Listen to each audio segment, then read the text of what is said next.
எல்லோருக்கும் ஆத்ம வணக்கங்கள். நமது குரு அன்னை புவனாஜி இப்பொழுது நமக்கு எல்லாம் ஆன்மீக ரகசியத்தை போதிப்பார். எல்லோரும் அமைதியாக கேளுங்கள். Atma Namaskaram to everyone. Our Guru Mata Puvanaji will now teach us Anmiga secrets. Everyone should listen calmly. Thank you. வணக்கம். இப்பொழுது முதல் பாடத்திற்கு வந்துவிட்டோம். குரு பிரம்மா குரு விஷ்ணு குரு தேவோ மகேஸ்வரா குரு சாட்சாத் பரபிரம்மா தஸ்மை ஸ்ரீ குருவே நமக. எனது அன்பார்ந்த உள்ளங்களுக்கு ஆத்ம நமஸ்காரங்கள். என் பெயர் புவனாஜி. எனக்கு 61 வயதாகிறது. இந்த ஸ்ரீ மாருதி ராஜயோகம் மெடிடேஷன் சென்டர் ஆசிரமத்தில் இந்த ஆன்மீகத்தை உங்களுக்கு போதிக்க வந்திருக்கின்றேன். சிலர் தமிழ் மதத்தை சேர்ந்தவர்கள் ஆன்மீகம் என்றாலே என்னவென்று தெரியாமலே இருக்கின்றார்கள். அதனால் நான் போதிக்கும் இந்த ஆன்மீக ரகசியங்களை எல்லோருக்கும் ஷேர் பண்ணுங்க. உங்கள் ஃபோனை ஃபுல்லாக சார்ஜ் பண்ணி வச்சுக்குங்க. யார் தொந்தரவும் இல்லாமல் ஒரு தனி அறையில் அமர்ந்து கொண்டு அமைதியாக கேளுங்கள். மக்கள் கொரோனா வைரஸ் நோயால் வீட்டிலேயே முடங்கி கிடக்க வேண்டியிருக்கின்றது. இதற்கு முன்னால் எல்லோரும் ஓய்வில்லாமல் அலைந்து திரிந்து கொண்டிருந்தீர்கள். காரணம், வேலைக்கு சென்று தன் கடமைகளை கவனிக்க வேண்டும். சம்பாதிப்பதால் தான் பணம் வரும். பணம் இருந்தால்தான் மனைவி, மக்கள், தாய், தகப்பன் இப்படி அவர்கள் தேவைகளை கவனிக்க முடியும் என்று ஆண்களுக்கும் நிறைய கடமைகள், பொறுப்புகள் இருக்கின்றன. அதேபோல் பெண்களுக்கும் நிறைய பொறுப்புகள் இருக்கின்றன. அதில் பெண்கள் என்னிடம் வந்து சொல்கின்றார்கள், ஆண்கள் எல்லோருக்கும் ஓய்வு கிடைத்தாலும் பெண்களுக்கு மட்டும் ஏன் ஓய்வு கிடைப்பதே இல்லை? வீட்டு வேலைகளுக்கு ஓய்வென்பதே இல்லையே என்று புலம்புகின்றார்கள். ஆசைகளுக்கு அடிமையானால் கடமைகளை செய்துத்தான் ஆக வேண்டும்.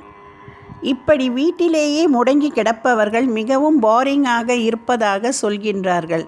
அவர்களுக்கும் என்ன செய்வதென்றே தெரியாமல் இருக்கின்றார்கள்.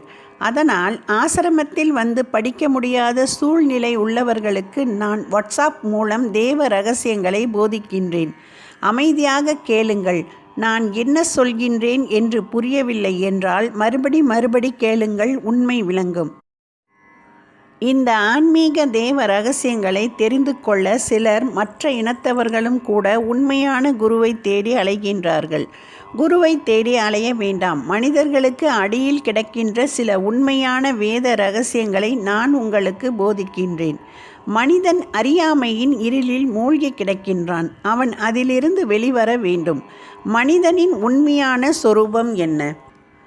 மனிதன் மண்ணாசை, பொன்னாசை, பெண்ணாசையின் மேல் பக்தி கொண்டது போல் இறைவனின் பக்தியும் இருக்க வேண்டும்.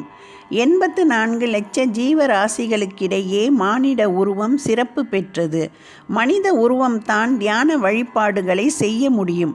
இப்பிறவி தப்பினால் இனி எப்பிறவி வாய்க்குமோ தெரியாது. இது நாம் எத்தனையாவது பிறவி என்று யாருக்கும் தெரியாது. இந்த பிறவிகள் முடிந்துவிட்டால் அவன் நாயாய் பேயாய் அல்லவா அலைய வேண்டியிருக்கும். இப்பிறவியிலேயே நாம் யார் என்பதை தெரிந்து கொள்ள வேண்டும். மனிதனின் உண்மையான சொரூபம் என்ன? 84 லட்ச ஜீவராசிகளில் 6 அறிவு கொண்டவன் மனிதன். மனிதனை தவிர மற்ற ஜீவராசிகள் பிரம்மமாக முடியாது. மானிட பிறப்பே இறைவனை காண சக்தி வல்லமை படைத்தது. மனிதன் என்பவன் அலைப்பாயும் ஆசைக்கு கட்டுப்பட்டவன். மூளை சொல்வதை செய்ய மாட்டான், மனம் சொல்வதைத்தான் செய்வான். இறைவன் ஒருவன் இருக்கின்றான் என்றுதான் மனிதர்கள் இறைவனை வணங்குகின்றார்களே தவிர இறைவன் யார், அவனை நாம் பார்த்ததுண்டா, பார்க்க வேண்டுமே என்று யாராவது நினைத்ததுண்டா? மனிதர்களுக்கு அடியில் கிடக்கும் சில உண்மை இரகசியங்களை எல்லாம் மலைகளுக்கு அடியில் சென்ற ரிஷிகளும் மரங்களுக்கு அடியில் சென்ற யோகி முனிவர்களும் நமக்கு வந்து போதிக்க மாட்டார்கள்.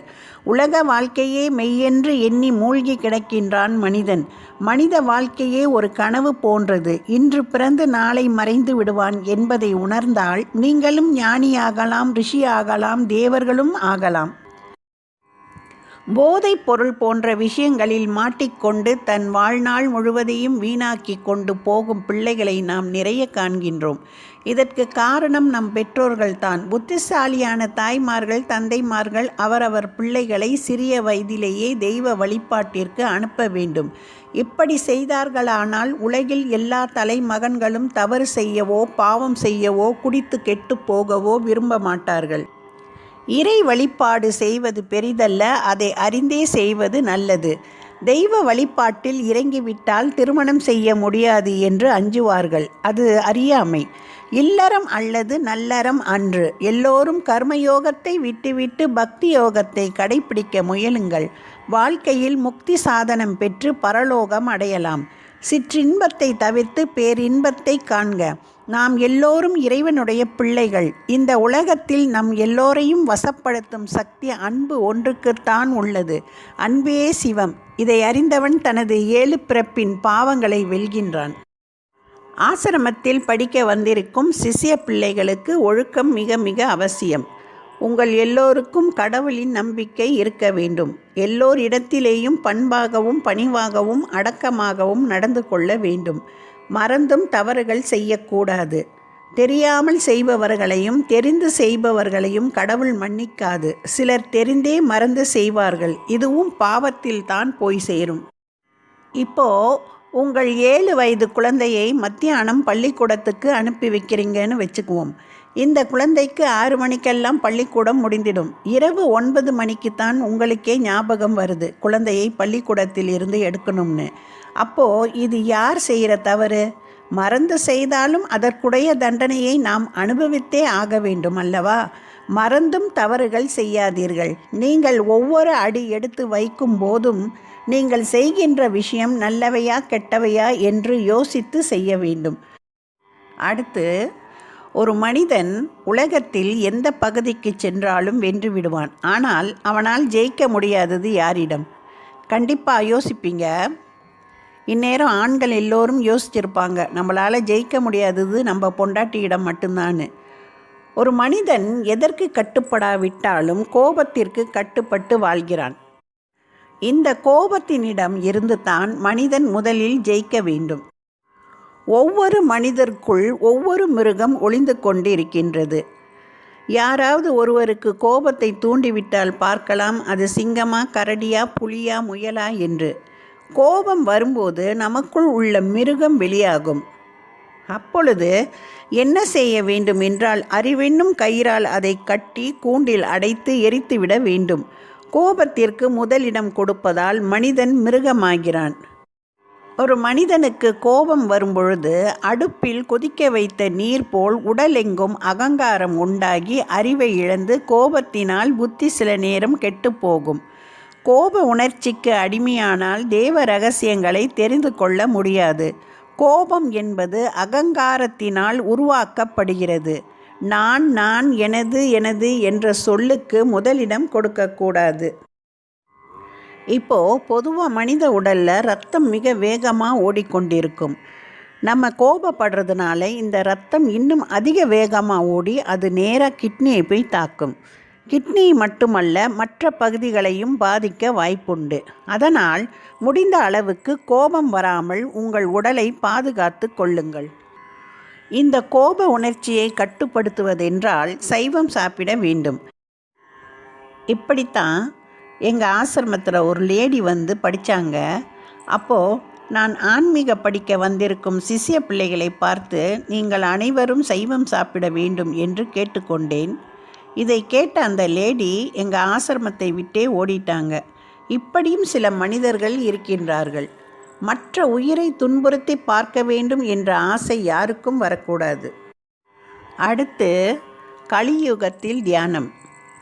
கலியுகத்தில் தியானம் என்றால் ஆச்சரியமான விஷயம்தான். சிலர் தியானமா, சும்மா இருங்க, அவனுக்கு வேலை செய்யவே நேரம் இல்லை, நீங்கள் வேற, வேலை இல்லாமல் எவனாவது சும்மா இருப்பான், அவன்கிட்ட போய் சொல்லுங்கள். இப்படி சொல்கிற காலத்தில் வேதம் படிக்க வந்திருக்கும் உங்களை பார்த்து நான் மிகவும் பெருமைப்படுகின்றேன். இந்த வேதங்களை மலைகளுக்கு அடியில் சென்ற ரிஷிகளும் மரங்களுக்கு அடியில் சென்ற சித்தர்களும் வந்து போதிக்க மாட்டார்கள். அவர்களுக்கு தெரியும், மனிதன் என்பவன் அறிவு சொல்வதை கேட்க மாட்டான், மனம் சொல்வதைத்தான் கேட்பான். இவர்களுக்கு போதித்து காலத்தையும் நேரத்தையும் வீணாக்காமல் ஓர் ஓலையில் எழுதி வைத்து விடலாம் என்று எண்ணி ஓலையில் எழுதி வைத்துவிட்டு மறைந்து விட்டார்கள். எப்பொழுது மனிதன் சித்தம் அறிவு தெளிவாகி அந்த ஓலையில் உள்ளதை படித்து உணர்கின்றானோ அப்பொழுதே அவனும் எங்களில் ஒருவனாவான் என்று சொல்லி மறைந்தார்கள். ஆனால் நான் அவர்களைப் போல் பின்பற்றாமல் நான் சாப்பிடுவதில் கொஞ்சம் உங்களுக்கு கொடுக்கலாம் என்று எண்ணி இந்த வேதத்தை சொல்ல முன்வந்திருக்கின்றேன். நீங்களும் இதை தெரிந்து சத்தியம் நிலை பெற காக்க வேண்டும். இல்லையென்றால் நானும் பாவப்பட்ட மனிதன் பாவத்தை அனுபவிக்கட்டும் என்று இதிலிருந்து அவர்களைப் போல் வேதத்தை சொல்லாமலே மறையக்கூடும். இந்த அழகான ஆரோக்கியமான மானிட உடலை இந்த பூமிக்கு கொண்டு வந்தவர்கள் யார்? நம் தாய் தந்தையர்கள். தாய் தந்தையரை முதலில் மதித்து வாழ வேண்டும். இந்த தாய் தந்தையரின் சரித்திரத்தை யாராவது புரட்டி பார்த்ததுண்டா? வாருங்கள், இப்பொழுது புரட்டி பார்க்கலாம்.